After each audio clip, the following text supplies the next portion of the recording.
हूं ऐसे जिन लोगों ने संघर्ष करते करते अपनी जान दी, आप सबकी भलाई के लिए अपना सब कुछ लुटा दिया, और उनकी कुर्बानियों का ही परिणाम है कि आज हम यहां पर खड़े हैं। और मैं आप सबको आश्वस्त करना चाहता हूं उत्तर प्रदेश की सरकार की तरफ से, उत्तर प्रदेश के श्रद्धेय मुख्यमंत्री योगी आदित्यनाथ जी की तरफ से, पूरे मंत्रिमंडल की तरफ से मैं आप लोगों को आश्वस्त करना चाहता हूं। आपने बहुत संघर्ष किया है और हमारी सरकार उसको स्वीकार करती है और हद हो गई है। मैं वही बात आपके बीच में फिर दोहराना चाहता हूं जो बात आज से ठीक 6 महीना पहले हमने माननीय प्रदेश अध्यक्ष जी से चर्चा के दौरान की। अब वो समय बीत गया है, आपने बहुत संघर्ष किया है, अब सिर्फ और सिर्फ परिणाम आना बाकी है। और मैं समझता हूं कि उसकी शुरुआत भी हो गई, शुरुआत हो गई है, ठीक से हुई, और आने वाले समय में बहुत जल्द आप सबकी भावनाएं सिरोधार होने जा रही है, आपका संघर्ष सार्थक होने जा रहा है, आपकी मेहनत चरितार्थ होने जा रही है, और आप सब लोगों को आने वाले समय में निश्चित तौर पर बहुत बड़ी खुशखबरी मिलने वाली है। सरकार की एक मर्यादा होती है, कैबिनेट की भी एक मर्यादा होती है। हम लोग जब शपथ लेते हैं तो सरकार के कामकाज की गोपनीयता बनी रहे, इस बात की शपथ हम लोगों को कराई जाती है। तो उसकी एक मर्यादा है, बहुत कुछ नहीं कह सकते, थोड़ा उसके लिए समय का इंतजार करना पड़ेगा। लेकिन हम इतना जरूर कहना चाहते हैं कि आपकी मांग जायज है, यह सरकार स्वीकार करती है।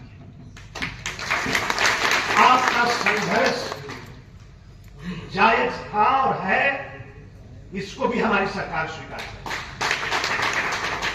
और बहुत हो गया, इस बात का हम पश्चाताप भी करते हैं। अब आगे हम सब लोग उत्तर प्रदेश के ही रहने वाले हैं, हमारे परिवार के हम सब लोग एक दूसरे के परिवार के साथी, परिवार के सदस्य, हम सब लोग भाई बहन। ऐसे बेसहारा आपको नहीं छोड़ा जा सकता।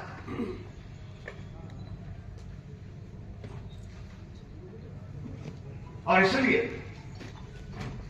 समय कम है, जैसा माननीय प्रदेश अध्यक्ष जी कह रहे हैं, अभी मुझे 2-3 मीटिंग करनी है, और आज की ही बैठक चर्चा श्रद्धेय मुख्यमंत्री जी से मुझे आज शाम को ही करनी है।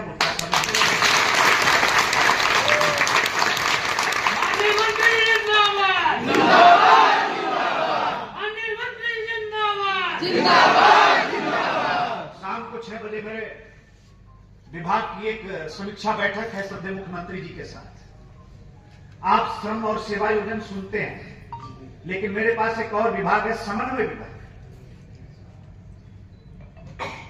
जो हमारे अन्नदाता किसान हैं, उनकी आमदनी कैसे बढ़े, हमारा अन्नदाता किसान आत्मनिर्भर कैसे हो, उनकी लागत कैसे कम हो,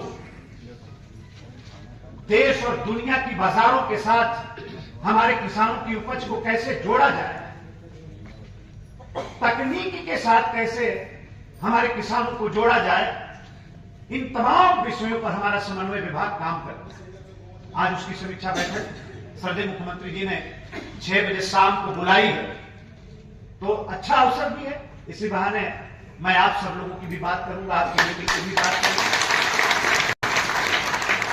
और मैं करता रहता हूं, अध्यक्ष जी जानते हैं, और श्रद्धेय मुख्यमंत्री जी भी कभी कभी परेशान हो जाते हैं, मैं इतनी बात करता हूं। हमारी कोई भी ऐसी मुलाकात नहीं हुई होगी, आप जानते हैं हमेशा मुलाकात हुई, लेकिन 75% भेंट में मैं शिक्षा मित्र भाइयों के बारे में, बहनों के बारे में मैं जरूर चर्चा। तो आप सबको फिर उसके बाद हम लोगों को आज ही बिहार जाना है, वहां चुनाव है, आप सब लोग जानते हैं, पार्टी के आदेश होते हैं, संगठन के आदेश होते हैं, उसका पालन करना हम लोगों की नैतिक जिम्मेदारी। तो आज ही फिर मीटिंग के बाद हमें बिहार भी जाना है, अभी उससे पहले तमाम मीटिंगें लगी हुई हैं। मैं उम्मीद करता हूं कि आगे बहुत जल्द हम सब लोग इसी तरीके से मिलेंगे। और कोई जरूरी नहीं है, हमसे जब माननीय प्रदेश अध्यक्ष जी ने कहा, अमरिंदर भाई ने, तो मैंने कहा कि सचिवालय के अंदर बैठते हैं।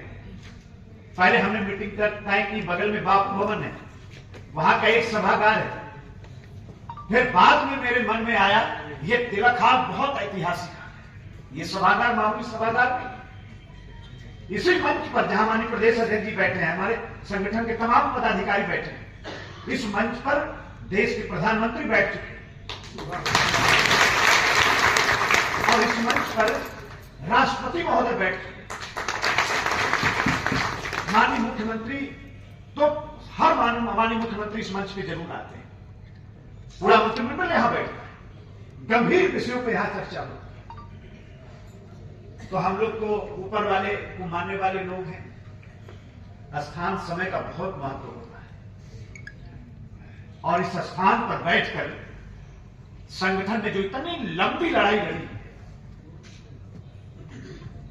और इतनी बड़ी जो आप सब लोगों की भावना है वो फलीभूत हो सके, मैंने सोचा कि तिलक सभागार हाल में हम लोग बैठते हैं, चर्चा करते हैं, हो सकता है कुछ स्थान का भी आशीर्वाद मिल जाए जल्दी से। तो इसलिए हम लोग आज यहां पर बैठे हैं। आज सच में मेरे पास समय बहुत कम है, बहुत मन था, बहुत बात। हमारे गिरिजन जनपद के लोग भी पीछे बैठे हैं, हमारे कर्मभूमि के माननीय प्रदेश अध्यक्ष जी हैं और भी तमाम साथी कर बैठे। पूरे उत्तर प्रदेश के आप सब हमारे गुरजन आए हैं, इससे बड़ा सौभाग्य क्या हो सकता। अध्यक्ष जी कह रहे थे कि भगवान से भी बड़ा स्थान है और गुरुओं का तो ऐसा सम्मान मैं समझता हूं कि हमारे गृह जनपद वाले, बनारस वाले जानते हैं। हमारी बहनों की शादी होती है तो पति का नाम अपने हाथ पर लिखा है और मेरे हाथ पर देखेंगे तो मेरे गुरु का नाम है। तो ये तो बहुत बड़ा, ये पुण्य का काम है। पता नहीं कैसे प्रदेश अध्यक्ष जी ने हमसे चर्चा की और भी संगठन के लोग हमसे मिलते रहते हैं, आपके और भी संगठन के लोग हमसे मिलते हैं, उन लोगों से भी चर्चा हो। लेकिन किसी न किसी बहाने अगर गुरुओं की सेवा करने का अगर सौभाग्य मिल रहा है तो मैं समझता हूं कि ये ऐसे ही नहीं मिलता। ये ऊपर वाले की मेहरबानी है कि आप सब लोगों ने मुझे अपने साथ जोड़ने का ऐसा फैसला किया, अपने बीच में मुझे बुलाने का काम किया। इस बात के लिए मैं आपके पूरे संगठन का, आप सभी लोगों का और विशेष तौर पर श्रद्धेय अध्यक्ष जी का मैं हृदय से धन्यवाद करता हूं, आभार प्रकट करता हूं और अपनी बात को एक बार फिर दोहराते हुए कि बहुत संघर्ष आपने किया है, बहुत मेहनत आप लोगों ने किया है, चाहे कोई मौसम हो, लखनऊ की सड़कों पर संघर्ष करते हुए हमने आप लोगों को देखा है, बहुत आप लोगों ने किया है। थोड़ा सा और धैर्य रखें, निश्चित तौर पर बड़ी खुशखबरी बहुत जल्द आप लोगों को मिलने वाली है। मैं एक बार फिर उत्तर प्रदेश की राजधानी लखनऊ के सचिवालय में, मैं तिलक सभागार में आप सभी लोगों का उत्तर प्रदेश की सरकार की तरफ से, अपने श्रद्धेय मुख्यमंत्री जी की तरफ से, अपने मंत्रिमंडल के सभी साथियों की तरफ से, मंत्रिपरिषद के भी सभी सम्मानित सदस्यों की तरफ से मैं आप सबका हृदय से अभिनंदन करते हुए, मां भारती को नमन करते हुए मैं अपनी बात को रोकता हूं। आप सबका बहुत बहुत धन्यवाद। जय हिंद, जय भारत।